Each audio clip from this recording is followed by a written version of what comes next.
manpowered me to do that. Oh, But that was otherwise, your job. You did from Royal. Royal to Meekatharra And back. and they guaranteed. guaranteed they oh I knew it, yes, every leaflet, you know. They guaranteed me 1,500 and then a year, and then if there was any sheep, Mr. Jim Smith was the manager then. That's his son down here, Ray Smith, down at the garage down here. He was the manager and a beautiful man.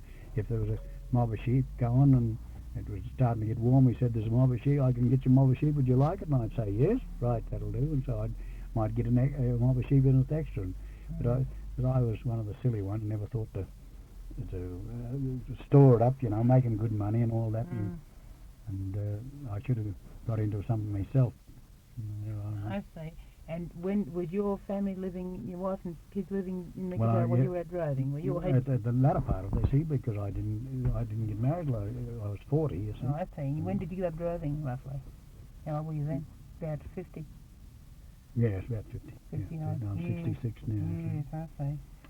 And so your wife... Oh, the wife at the finish. The wife went with me up to Royal one trip and went up there, and she came down, and of course the cattle were a bit touchy, and I used to go to bed, spurs, chaps and everything else on, you see, and she finished up, she said I'd be the fire and talked to the boys as they come around on the watch, whatever boy was on. She said, they happened to be a bit touchy, you see, so she said, "I'll go back in the first bus," which she did do. She didn't care for the driving. Oh, she cared for it all right, but I mean, you know, that she said, "God, you go the rattling spurs, and you even got your hat there, you pushed that on, boots and all on." Well, because she was a bit unlucky, the cattle were a bit touchy, you see. Yes, you had what sort of thing made them touchy? I don't know what it is. It's a marvellous thing. It's some places it's what made these touchy. I was down about at Murramunda, and about 3 o'clock in the morning, a mob of horses come over the hill like brumbies, and they stood on the hill like that and went, you see. And of course, these jumped in the way they went, because it was a good camp at old Mulgus, and they broke them, and they gave me Larry Dooley. I got down onto, thank goodness Mary had gone. She come back to Meekatharra, and we got down onto we'd held them for 4 or 5 nights, and we got down onto the big lake country, and I said to the boys, "Oh, well, boys, we'll be able to talk the English language from here tonight, you see." And bust me if we had 3 horses tied up, and they jumped, and 25 come past the camp and took me night horses with them. And I said, "Jerry will stop them." Jerry, a little half-caste boy, Jerry Clark from Onslow, from Port Eden, a beautiful boy. He had his brother with him too.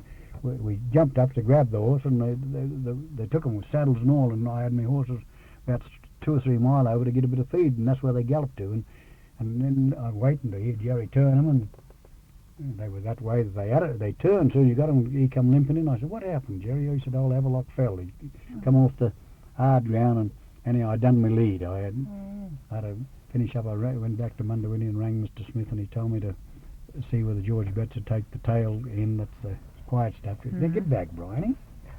And I went back, mustered back, and I mustered about 90 odd going back as I went back, and then I'd start off with a new mob. And the boys didn't like it, I tell you. They were making for me that they were quite okay now. They're ruggers, aren't they? Oh. I find with kids, it's better to tell them, stop it, because otherwise you just say politely to them. Yeah. Oh, yes. Oh, but I carry them about in the car, you know. That's the little one. Yep.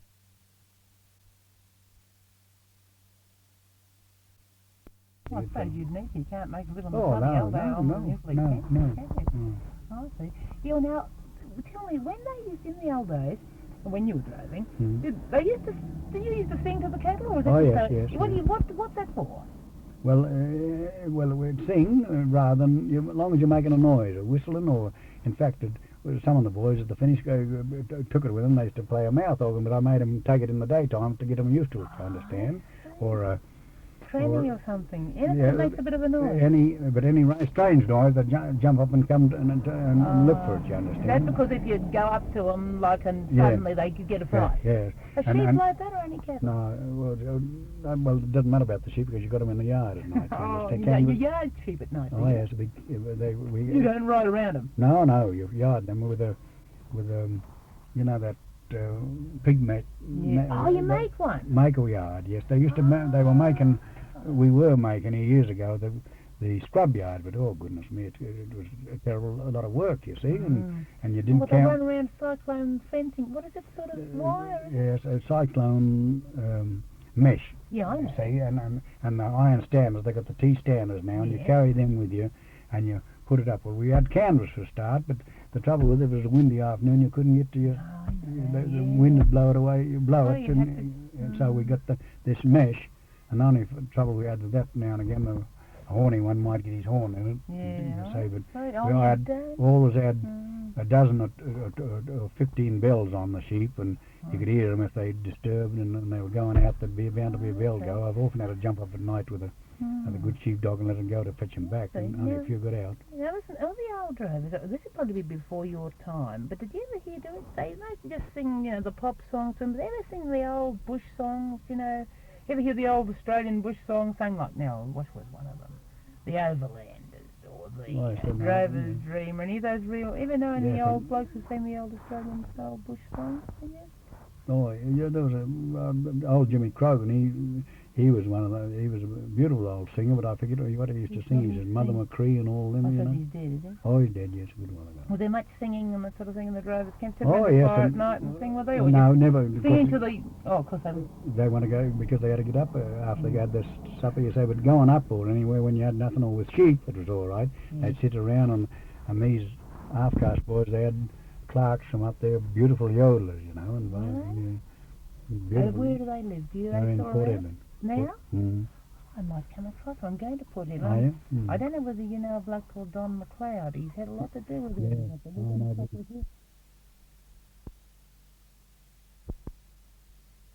he's agitated as far as natives are concerned. Is he? Mm. So he seems to have done. He seems to have a He started off all sorts of things with the natives, and then he finished up. I knew he was born here, Was Don he? was. Yeah. Mm. I understand he's a bit of a.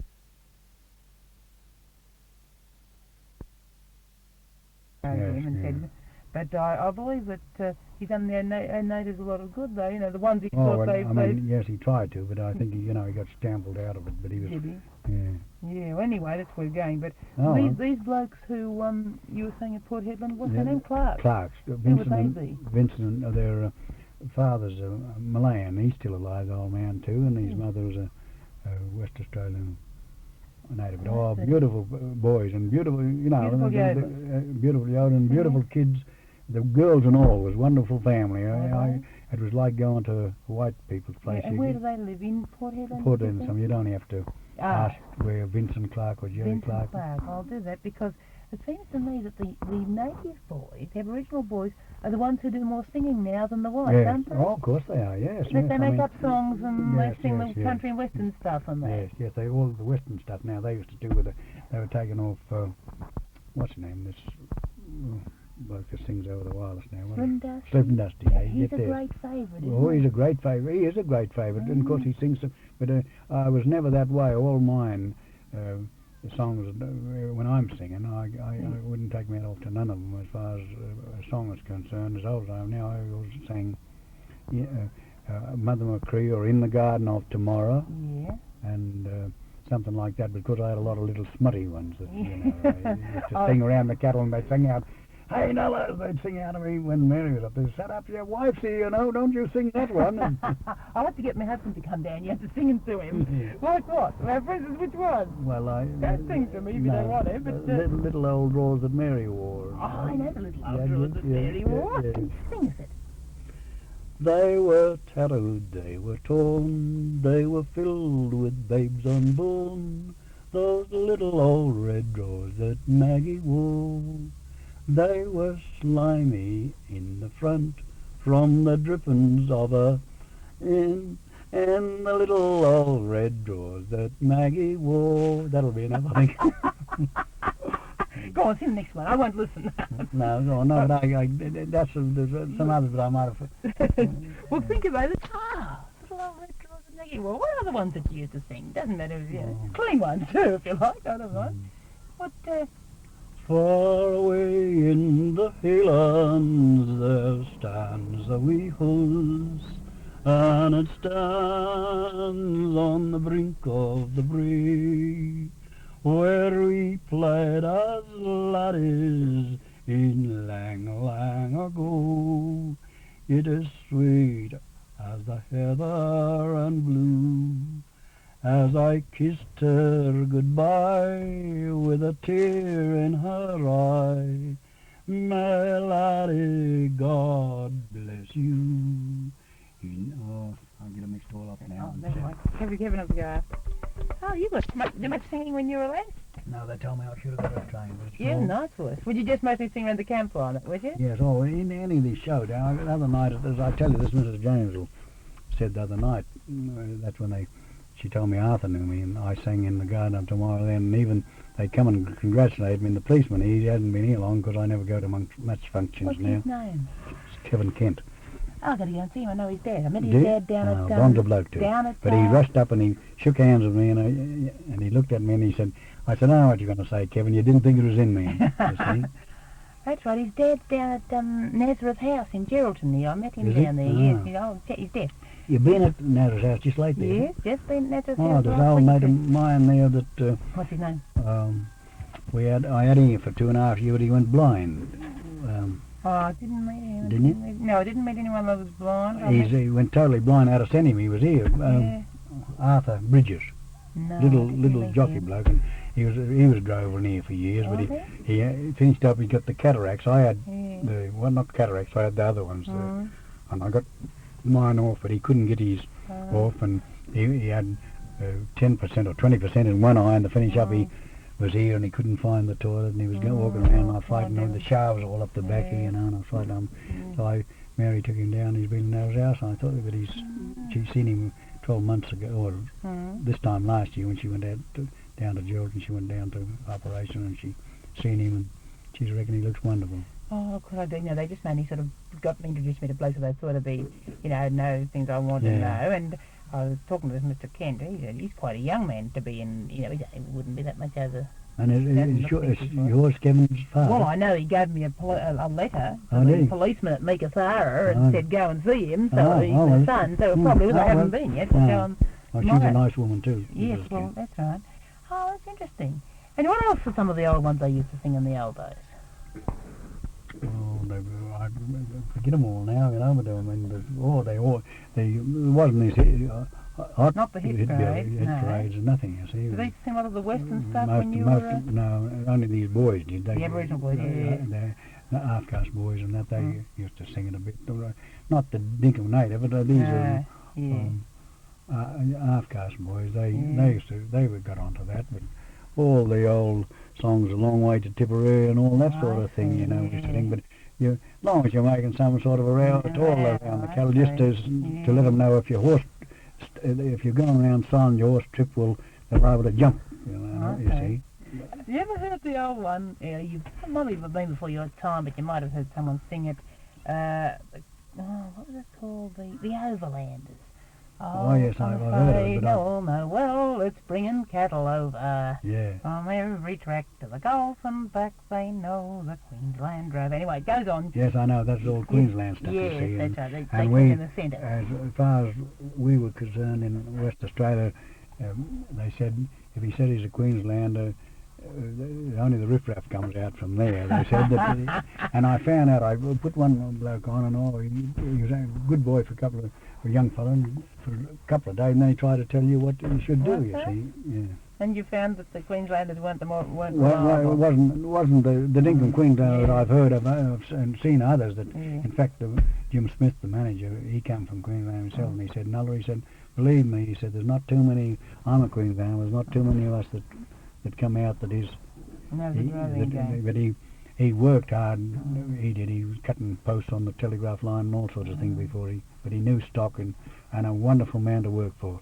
His word was his bond. If he said there's a mob of stock to bring so and so, what'll you quote from? And I quote him, and so many 100 miles it was, and when I found out it was more, I just wired him and said, unable to fetch this stock at that price, put your own price on, and you'd bet on it.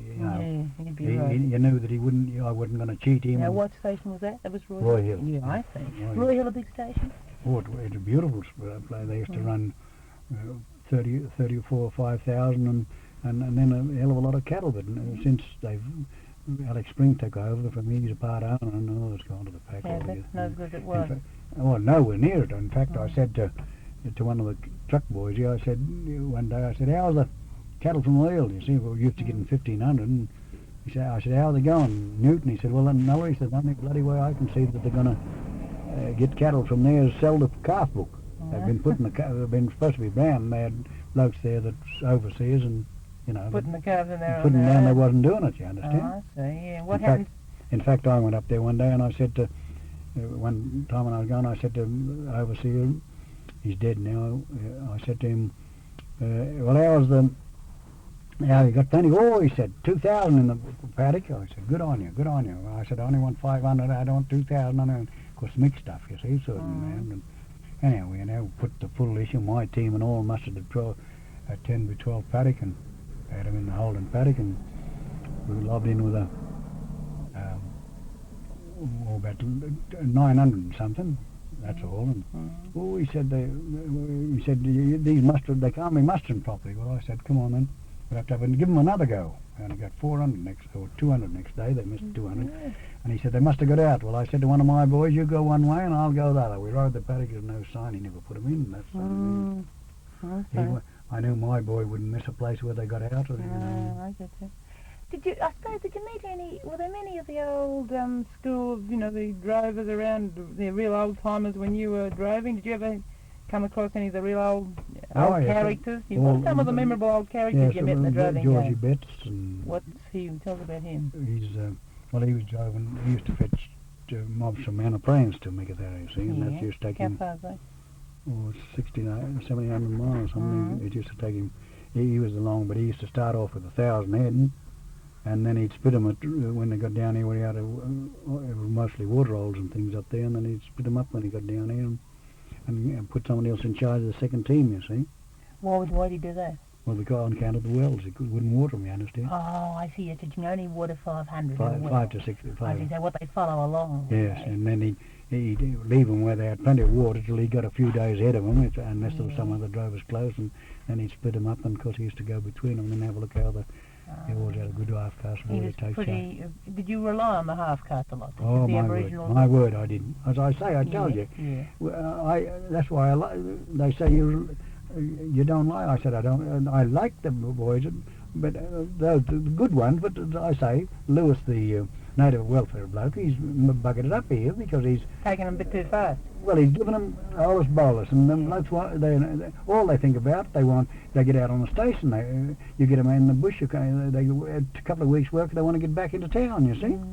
Okay. And the boys you had to have one sponsor and 2 guarantors. Well, how do you mean one sponsor and 2 guarantors? You'd sponsor a boy. You say a boy that I sponsor now, Alec Mungu. Yeah. I sponsored him, and he went and he said, who could I get to guarantee me now? Well, I said, try Jim Hayes. He was a JP in the butcher here, and somebody else. Well, long as I sponsored them, they knew that I knew them, and they sponsored them. Yeah. And then they got the rights, and they had to have the photo in a wallet, you see, and hand it over to get the... Oh, this was sort of to get to be treated. Oh, I see, for drinking. Yeah, I see. See, that's all these blokes now. They're not. They got their citizens' rights. But they haven't been given sort of shown how to use it. You mean? No, that's what they don't understand. All they think about. You asked any of these, as the schoolmaster said to me the other day, who gets the tucker that these native are getting for endowment of that? These young blokes and the kids are suffering, mate. You see, understand? Okay, yeah. The kid is suffering.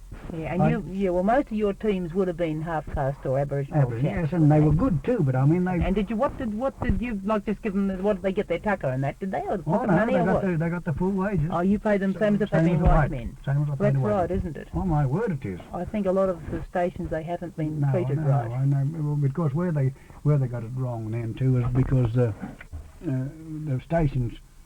Used to, because they're feeding the uncles and aunts and all, but I only had the boys that I wanted, you understand? And if I got in here and one of them wanted to get away or something, and they'd get up rough sometimes a railway strike and that, and we had to hold up for a week, we had to ship them around here. Well, the boy wanted to get away, he'd be the worst one of the lot, but one of the other boys' wife would come out and do the cooking for me, and I'd pay her the same wages, you understand?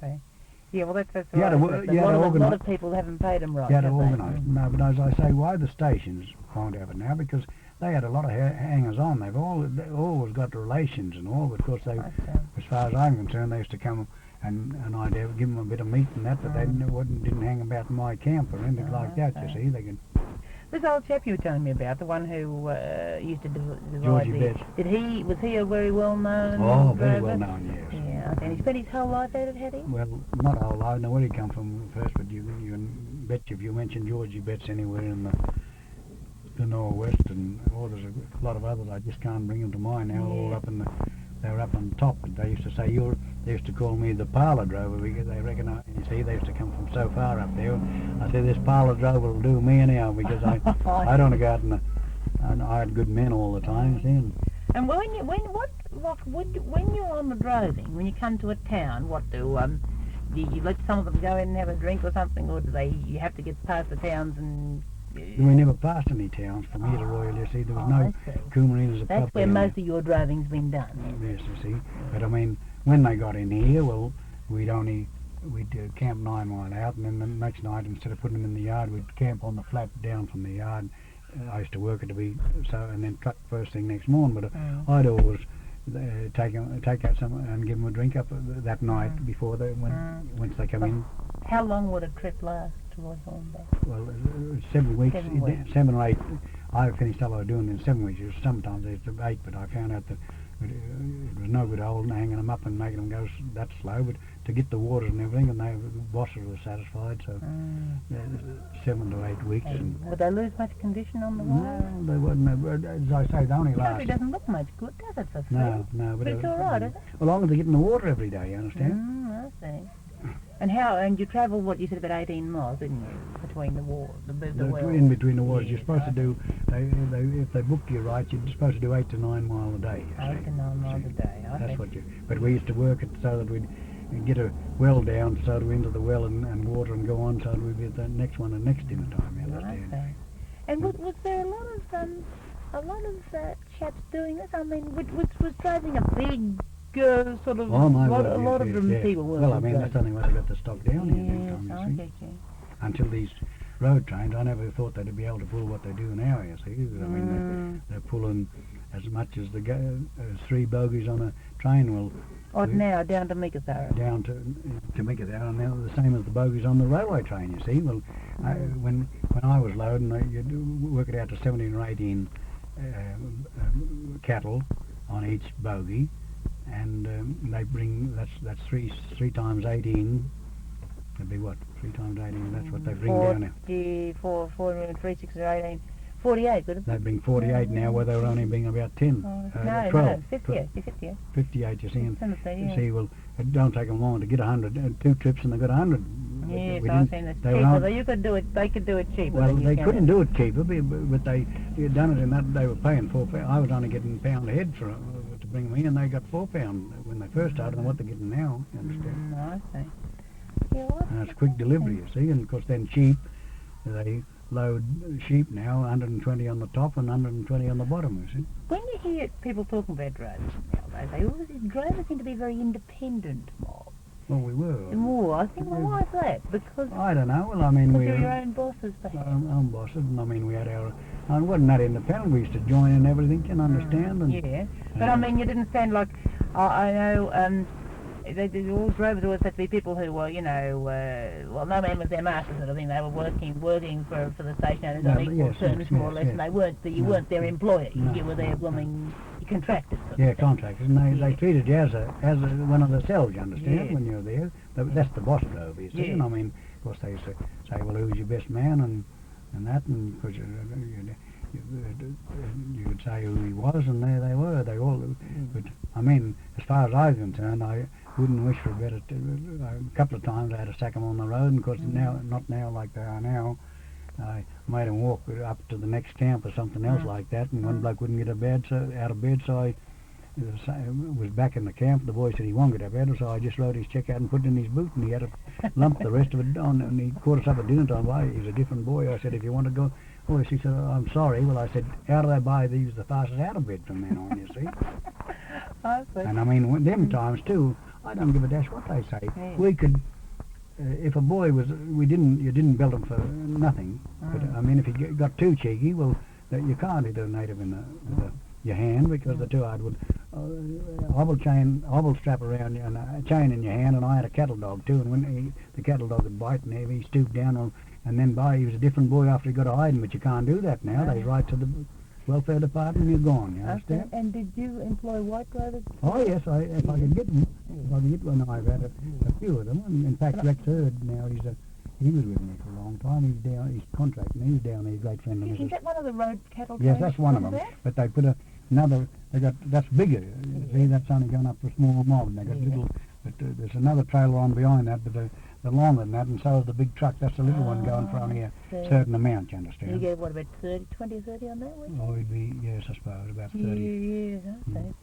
Yeah, well now, this going back to this whole song I was saying about the drovers. It said, well, what's the past? Because the first is, we never stole a shirt, as all my mates can say, and that's why I passed it down upon a washing day. Drovers always seem to have this reputation. Yeah. How do you reckon that they get it?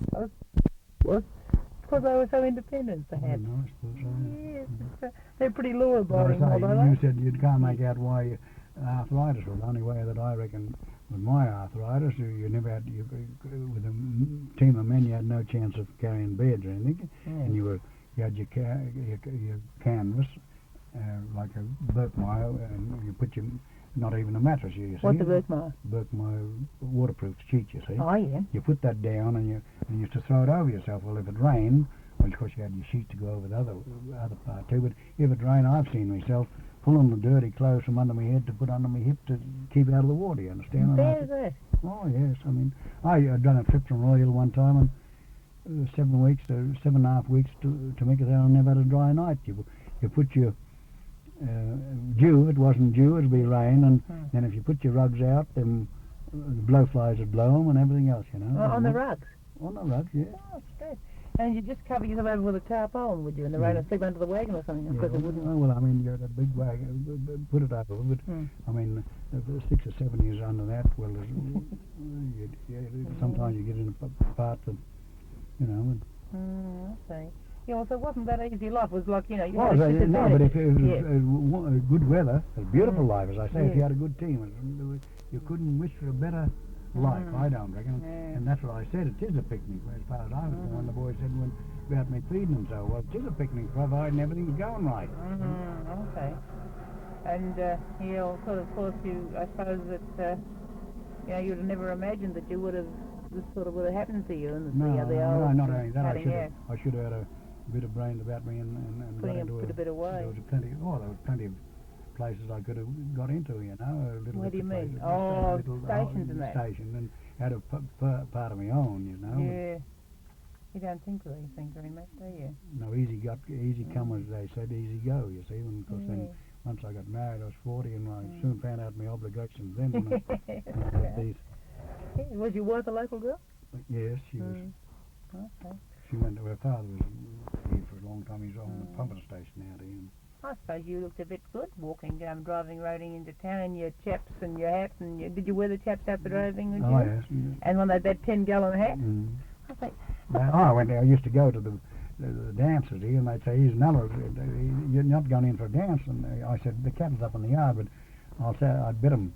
I'll bet you 10 I can get a dance without going in the hall. Oh, I'll go to you, mad. A couple of them mad enough to do it, so I just stood at the door, and the girl looked, and she said yes. Well, I went in spurs and all, and I never missed a dance. I used to MC the dances. They'd come in. Did you? What dances? Sort of dances they used to do around here? Well, all old time then, What, like the Lancers? The Lancers and the Shotties and Canadian barn dance and sets and all. And anyhow, every time I come in, I used to put a free dance on for them, and they'd say, won't be long now if I'd lob in and truck on Friday, well, they'd say, Nulla will be on Friday, so you can, here's your old hand looking for you too. Oh, where do you mean a free dance? You just... I supply everything, you understand? Open up the... open all, and you get the music. What sort of music? Oh, well, we had a good band here then. We had saxophone, piano, and drums. Accordion, or was it beyond accordions in those days? No, accordions too. But now we can't get a decent at all. Is there anyone around here who still plays the accordion? Is there anybody here now? No, he's gone. He's away now, isn't he? Big Jim Wasson was playing the accordion, wasn't he? Jim who? Jim Sweetman. He's went gone away, gone gone away. crook. He went away. I don't know when he's coming back. Oh, I see. They always have gone away. Yeah. Well, we've only really just got Thurston. Oh, yes, you're right. Okay. Yes, Jack Evans, there's Mel Brown, Wally Dowling, and they all were driven on the Canning stock route. They used to come down straight into Wiluna. They never came here at all, you see, because the railway line was from here to Wiluna them days, and they used to truck them from there, you see. Was the Canning stock route, was that a very difficult driving track? Yes, well, it was. You couldn't get anything, only four-wheel drives or camels over. It was all sand desert, you see. Never took horses. No, they had to have horses for riding, Yeah, but but I they- mean, not pulling anything I like see. that. How did they feed? What did they feed the stock on? There was enough Oh, well, feed, there was was, there? yeah, Spinifex and one thing, Spinifex Thomson, one thing another. Oh, that'd be the hard driving, would it? Yeah, yes, it was hard, and of course the trouble with the natives used to often be filling the wells in on them and all that sort of thing too, you know. They, What for? Just muck around and didn't know what they were doing. That's what they're doing. Yes, I see. They used to have to have a patrol ahead of them, seeing that the wells were all right, so they could water and one thing and another, you know. Oh, and did you have to? Well, the government sort of put in the stock route? Yes, did it? the government put it in. Canning was why they called Canning stock route. He was the surveyor, and then the government put wells the same as on this one here, on this stock route here, so far apart, you see, sunk wells wherever they get water. And of course there was a lot of surface water, rock holes and things coming down too, you know. That wouldn't go far though with a big mob though, No, would it? well, yes, the springs did marvellous, the water, only that they, trouble is you had to watch them, they stir it up and then they couldn't, you know, they get in amongst it and stir it all up and the black soil and that made it bad for them. Yes, I get you. And that was more or less desert down there. Yeah, desert, right, true. Oh, gosh, and how long would it take to come down there? They used to take them for 16 weeks. Come, 16 weeks, eh? 16 to 18 weeks, that's the same as down the plains coming down this other way. But Which way's that? They come onto this stock route. Those chaps that I was telling you about, George Betts and them that Yeah. brought the big mobs down from up there that he used to split them, well, they it used to take them 16 to 18 weeks from the time they left till they got in here. What's the other stock route called? This one, Yeah. I don't know, it was just Just the stock route, the Royal to make it out of stock route. Oh, I see. Golly. And this stock road, does it go through private property? Oh yes, comes down through all the you were supposed to only off the main, what they call the main road or whatever, you're a mile and a half on each side that you were allowed, you see. Oh, I see. And You what? think you're getting that now, right? Yes, she's right. Hmm. And you couldn't go off that mile and a half. Oh no, either side, you know, you're not supposed to. 3 You miles encroached. wide. You like the old song about the drover encroaching with his sheep and one thing and another. See, I don't know, there's one. no, I Do you forget. know I can't. It's one of the old poems here. I can't think of it now. Wasn't myself. about Banjo Pat? Yes, Banjo Pat. Well, what was his name? Somebody Bill. Saltbush Yes, Bill. Saltbush, That's right. yeah, Yes. Saltbush. That's right. Oh, and in that 3 mile sort of stretch, would the grass get eaten up pretty much? would Yes, it? they would. Yes. Oh, I yes, see. So yes. you had to pinch a bit on either side, or you Yes, just. Well, of course, you'd forget and let them spread a little bit further. You know, but the squatters, as long as you didn't, you took care and that they didn't mind that much. You know, No. they didn't, as long as the fences was kept watched, you didn't knock your fences down and Oh, like see, that. that 3 mile stockade wasn't fenced alongside, was it? No. You That's just a knew paddock, where but it that's what was. you're supposed to. Yes, I That was see. the understanding, that you wasn't supposed to come more than a mile and a half each side of the. I see. Yes, I suppose they had that much land, they wouldn't Yes, worry. oh, they would don't worry, no. 'Cause they A lot of it don't want wasn't fenced anyhow. From once you got 3 rivers, 124 miles from here, it was all open country right up to Marble Bar then, What's that? and still mostly, Yeah. not especially across where the stock route was. Oh, so you wouldn't pay them to fence it, No, would you? no. No, I get you. Oh, that's interesting. I wondered whether that was sort of, a bit of made up on Patterson's. Oh no, or whether it was real. that was true. You see, but Yes. I forget That's how it right. went. So I remember Saltbush Billy fought for the Yeah, pride of the fought for his daily bread and the pride of the overland. or Yes, something that's like right, that. That's right. Yeah, I know that. Oh, another, what I was going to tell you about too, I was here when I was on the station before I started driving. I had an old bloke, Dinny Connaughton his name was. He was great station work. He was driving after too, but he wanted to read and write. So I said, all right, we got one of those children's books, and I could hear him. He used to say D-O-G, dog, and one thing and another, and all those to himself now and again. So I heard him one day, then he's laying down on the lawn, and he said, looking at the picture, and he says, T-I-G-R, cat and a bloody big bastard too. T-I-G-R, cat. Oh, that's funny. A lot of these old blokes couldn't read and write, could Oh, they? no, there wasn't too many. There was, but he definitely couldn't, but he'd get you to read him a book, starting, sometimes, you don't like it yourself, you hadn't read the book yourself, and he'd lay down, what about another paragraph? Or a couple of paragraphs. Now, we got a couple of hours or an hour. I say, righto. Well, if you try to skip a paragraph, he'd say, hey, wait a while, break it down. They were doing so-and-so last time when we cut it out, so he said, where are they going to there? You had to go back to where you left off. Wonderful, attentive memory, they had. Yes, I suppose if they'd never read for themselves, it'd be like going to Yes, television or yes, pictures, perhaps. yes. Yes, that's it's interesting. And these old cats you were talking about, were they sort of more or less older than you? They'd be before your time? No, they were driving at the same time, Were but they? they were a little bit over, only 2 or 3 years, in the ages. And, Are they still, any of them still about? no, not that I know of. Well, Dowling only died here not long ago. He was another character. I've seen him here come in. First thing he used to do was get a few drinks and shed his boots, and he'd walk around. I see him in Megadera one day sitting down on the footpath with a string of Savaloys over his shoulder and a loaf of bread, and the dog was eating behind, and he was eating from the front. Savaloys and bread. I suppose when they come in, they'd bust out a bit, would they? Oh, yes. They must be heavy drinkers, the old guys? They were. Most of them were spirit drinkers, too. You see, I used to be a spirit drinker myself one time. Anyway, they were hard drinkers, were they? Yes. And they come in and any of these blokes here you're telling me about, any of them, you remember any stories about, were they characters, hard doers at all? All of them were hard doers. But we had a young fellow on the road here one time, and he was hard to get out of bed, so I sung out to him one day, and the truck driver was there until he said he was laying over on his side, you see, and he said, pee in his ear, Nulla. And I said, that's a good idea. So I went over the mug with a little drop of hot coffee and put it in his ear, and he jumped up and he swore ever after that I did. I can smell it, the dirty mongrel, he said. He said, I can smell it. Hey, you were telling us last night, we didn't get done the tape about this chap who was frightened on the horse. Oh, yes, the native boy I had, he's a jiglong boy, and I was breaking in, you see, breaking in horses at Royal, and he was my old sider, so I hadn't put him on a horse, but he used to lug him about and one thing and another, so I said to him, Teddy, I said, do you think you can ride this fella? Oh, yes, he said. I'd rode him around the round yard a few times and in the big yard and one thing and another. All he'd done is plunge, you see, he wouldn't buck or anything.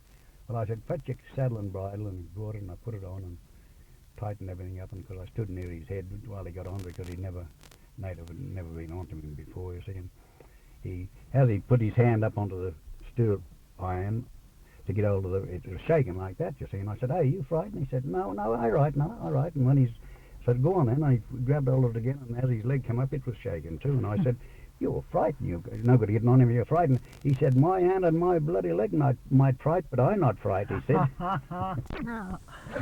And he wasn't either, it was only nerves. Once he got into the saddle and got around, his big smile, and he lunged him about, well, he was good from then on. Sort of anticipation. Yes, his first time on, you see. That's funny. Well, you were talking last night about when you came down and had some of the, you put on a free dance or something. And when you'd stay in town, how long would you stay in town, say, between? Oh, well, I used to, once I finished trucking, I'd give the boys what they wanted here for a week, if they wanted a week in, it all depends on how, whether I had to get back for another mob or not, you see, and that's why I say this mate of mine that I'm going to, Andy Everett, he often brought a mob down with the station plant halfway and met me if they wanted to get him away early, you understand, and like Saturday, he never had his own plant at all. And you'd go back and meet him and take. But I used to give the boys a week here, and then they'd kick off with pack horses and take the other horses back, you see, and I'd catch them up in the motor cars, and catch them up ready to take over again. Might have a fortnight or 3 weeks in behind them, you see, instead of going straight out with them. You said they couldn't go along so fast. No, they do 20 or 30 mile a day going back, you see, with the pack horses. Okay. I suppose you'd have yourself a time in town, would you? Oh yes, a fair enough time. When at Christmas time, after I'd had me a bit of a blow down below, I used to come and relieving the bar up here, in the barman, in the bars, you know. Which one? Any of them. I've been right around a lot of them, the 4 of them. Oh, okay. And I also had a racehorse in Perth. I won 7 races with him. I called him, couldn't get tried to get a name for him, and finish up I got Nulla. That's me blackfellas name, you see. Oh, that's how do you come to be called Nulla?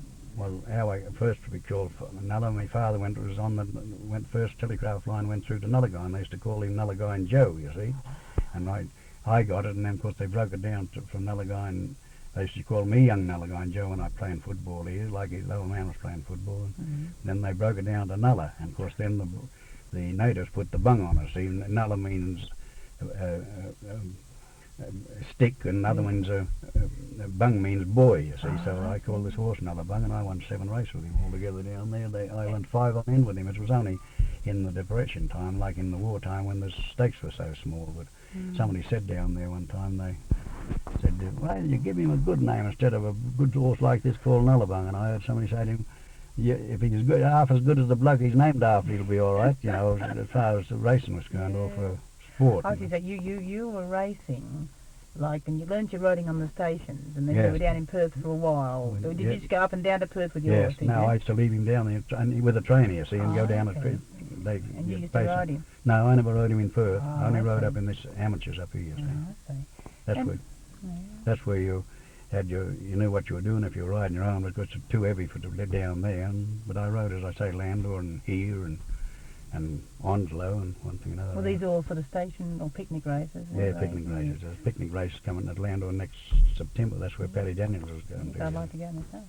Something about I'd say the end of September, whichever it falls, the Saturday and the Monday, the end of September and early October, or something like that.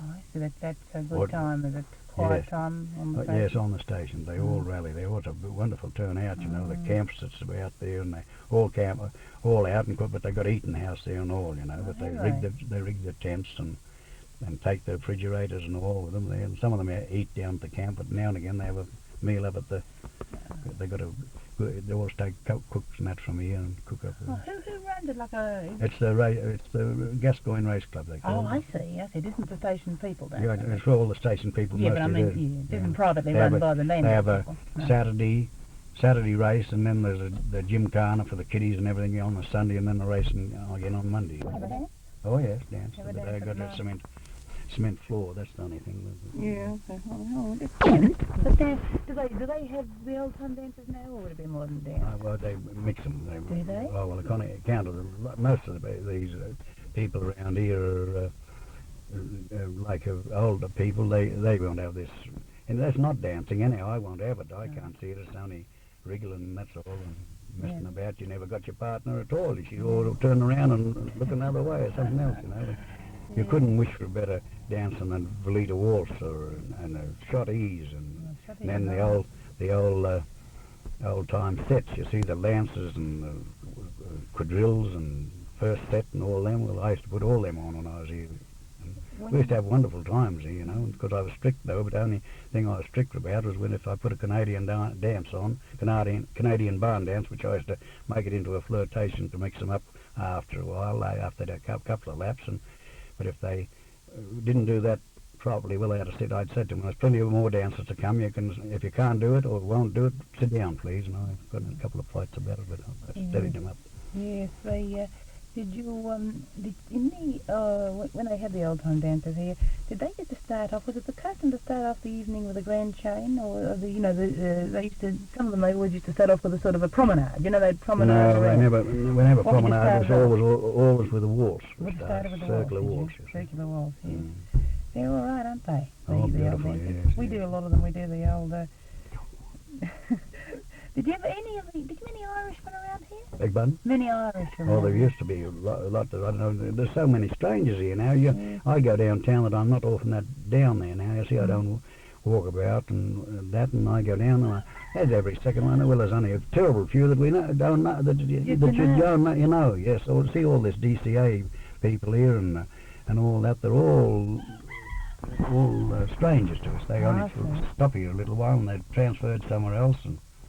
Yes, the towns are changing, aren't all they? changing, Yes, so, and when about the Irish was quite often why I asked, was a lot of the Irish used to do the jigs, you know, and the men get up and do the jig on the road. Have you ever seen that? Yes, that's wonderful, that, yes. One bloke or one... we had a couple of, or 2 or 3 partners that used to put that on special with them, and they'd give it to you, you know, and 3 or 4, only them, anybody else wanted to join in and thought they could do it, well, they did, as long as they didn't get in their road that could do it properly, we still let them get up, you see. That was still going on until recently. Oh, yes, just recently, yes. They're not still around, I suppose, are they? No, not now. It's very interesting. Different districts seem to have different sort of specialties, you know what I mean? Yeah. Some places they always stand off for the Grand March, you know, or promenade, you know. Right through from Wooloona, right through to Mount Magnet and them places, Yalgoo, they all half and half in the dancing now, you see. But as I say, it's a marvellous thing now. We got when we put on a big ball here, the golf ball or something like that, they got to fetch the orchestra up from Jordan. Can't get the local musicians? Well, there's nobody is. Only a couple can only play the piano. You see, that's the trouble. Okay. And if they're paying a big price to get into a dance, you want lovely, good music. That makes a dance. Yeah. The music makes the time and everything else. You see, with the saxophone and drums and. Now at Landor, do they have local musicians or do they? Now sometimes they get some, and other times they got the wireless, you know. This is for the race ball. Yes. Oh, I see. Sometimes they don't always get musicians. Yes, no, they don't put themselves to that much expense to fetch one up, but they get it on the. Generally got good records picked out, you see. You don't. How many would get there to the dances and to the how much would, for instance, how many couples would be on the floor on the race ball? Something 50, 60 couples or more. I mean, that's quite nice.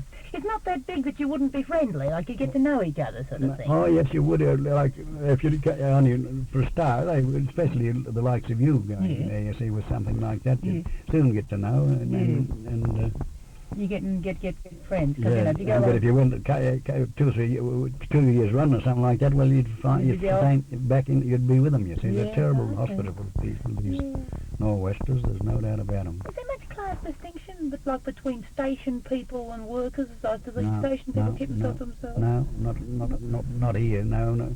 Only these new station young fellows that's coming on, but not practical man. They're a little bit uppish and think they are, you know.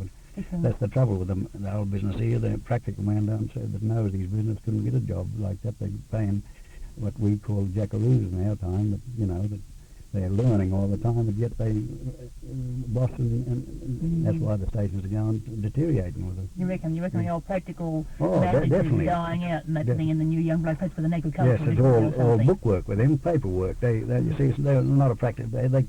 What they're trying to do, they couldn't do themselves, you understand? Yes, like shoeing a horse or anything like that. There's only about 2 or 3 of us here could shoe a horse in the town now. Of course, they're using lots of motorbikes and things for mustering sheep now and aeroplanes and one thing. I suppose these days the practical men can fix cars and fix engines and things. I see, that's interesting. I wondered because over in the east where the stations seem to be more well-to-do, I mean, you know, there's more money to be made, there seems to be quite a big class distinction. Or even down near Geraldton, in those which... Well, they're not what you'd call stations. They're big. No, they're sort of what we call farms. Yeah, well, they were 10,000 acres or something. But they had great big home, you know, like they had big brick stone homes. They had surface to wait on them and all that. Where my son-in-law is now, he's got a big brick place there, but his wife does the cooking and all for him, and and it's 1 million acres. See, what was that place? Mount Vernon. And that's where your son is too, isn't it? My son's up there working too now, but I mean, it's 1 million acres, but I've only got a bullock paddock and a couple of horse paddocks around the house. All the rest is all open country, you see. You go right down to practically to Onslow, and if they want to stray, but once the stock is bred on the place, well, it's only trouble if they buy other stock, they could have to watch them until they settle down. Until they settle down, you see. Now, I've got a couple of things to ask you too. Listen, about Paddy Daniels, tell us about him when he was a young man. Where does he come from? Around here? Yes, he was born in Kew. Kew, and what mining people were they? Yes, his father was an old miner. I think he was an old miner, but Paddy was always there, and he went to, as a young fellow, went out in the stations. But I think he was born in Kew. His sister was married in Kew. Emmy, she's in Gelton now. I think she was a great musician. We used to have her on the piano playing. Piano. Yes, there seems to be more pianos around. I suppose